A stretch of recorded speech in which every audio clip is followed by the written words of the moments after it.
Hackers are making good on a threat to release the personal information, some of it very personal, of Medibank private customers. They say they demanded $10 million in ransom. That ransom was not paid. We've been repeatedly seeking to get the Minister on about this. We've been told a few times Claire O'Neil would be coming on, including today. It seems to not be possible right now. We'll keep trying and we continue to hope. Instead, we'll be joined by the Shadow Cybersecurity Minister, James Paterson. Not that we're trying to say your second prize here, but just wanted to alert our viewers of that. So, and Tom, can I just say there's a serious point about this, which is I'm often invited on to do interviews like this, which I'm happy to do, but the Minister has an authoritative voice, has access to the most up-to-date advice from the intelligence agencies, and Australians do want to hear from the Minister about the mitigations that they might need to take to protect themselves. And while I'm happy to do the best I can to fill in, I am only the Shadow Minister. All right, humble as ever, as I said. Invitation still is out there for the Minister to come on the show. So information being released, it's going to be pretty distressing. I'm not going to go into the information. No. It's pretty personal stuff. Could the government have done anything to stop the release once the hack had happened, or the company? That's not clear yet, Tom, and we won't know until there's, I think, once we've got some distance from the event itself, we've had some time to consider it and reflect on it, and I've called for a genuinely independent arm's-length review of the government's response. But that's a question for another day. The question for today is really Medibank customers and how they're being affected, and you're right, it's incredibly distressing and incredibly personal information that the hackers have allegedly released today, and some of the information they released yesterday was also personal in nature. And my heart does go out to Medibank customers, and it's really important for them, if they are contacted by anyone trying to individually extort them or individually seek a ransom from them, that they immediately report that to the Australian Cyber Security Centre via cyber.gov.au, where there's a reporting mechanism, and also that they contact Medibank if they have any concerns. There's a hotline that's been set up which they'd be aware of. They can do that. If something's really personal, they might go, you know what, I'm just going to pay the ransom.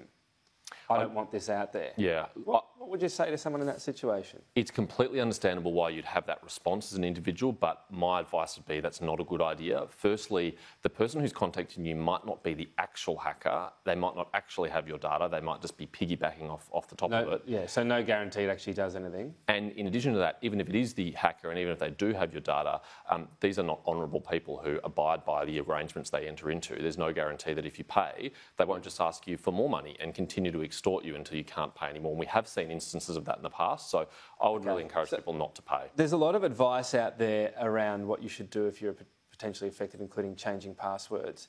If someone doesn't do that and say their bank details are hacked and someone steals, thousands of dollars and the bank says, well, you didn't take the proper measures, would that be fair enough for a bank to say that in that situation? Is there an onus on the customer right now to take the steps they're being advised to do? I think it would be very unfortunate if individual victims are blamed here. If you are robbed at home and you accidentally left your door unlocked or your window open, the police don't come and say, we're not going to help you because you left your door unlocked. But they help you because you're a victim of a crime. But this is more like it happening a second time or not locking the door after it happened. I mean, you're told change your password.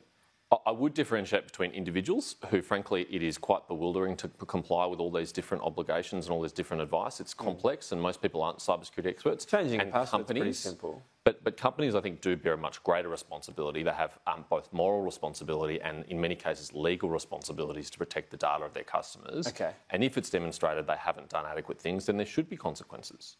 And at the moment, it's a $50 million fine up to for future instances of what's happening here? So the proposed amendments to the Privacy Act that Mark Dreyfus has introduced, and I think passed the House yesterday and will be coming to the Senate when we reconvene in a couple of weeks' time, increase those penalties to a minimum of $50 million, but also up to a third of the revenue of a company involved, or some calculation of the potential benefit that they've derived from it. Not to mention the damage they'll have as a business. What about a media company or even an individual on social media that sees the leak and reposts it or posts someone's private information, which, given there might be some celebrities involved, could happen? Do we need a penalty for that? Yeah, I'd really encourage people not to be involved in distributing this information at all. You are doing the hackers' work for them if you assist them to do that. And I saw the Minister say in question time yesterday that our Online Safety Commissioner has written to social media companies to warn them about this, and I think that is appropriate action. Social media companies and traditional media companies and individuals really should play the team game here and not facilitate this extortion, because that's what they'd be doing. And just finally, on ransoms and companies paying them, should it be illegal for them to do so? And that might remove the honeypot? I have seen some people, including Fergus Hansen at the Australian Strategic Policy Institute, strongly advocate this, and their rationale is that it would reduce the attractiveness of Australia as a target if we're able to do that. And I respect that argument, I understand that argument. I think we need to carefully consider it. It is true that companies and individuals do often pay, and we'd have to think about whether or not we want to criminalise victims, even though they're doing something which is against Australian So you could advice. set it at a company level rather than an individual level, for example? Yeah, I think we'd have to carefully think through the implications. I'm not aware of any other jurisdiction that's done that, and we'd have to think about what our other allies and friends do as well. James Patterson, thanks for your time. Thanks, Tom.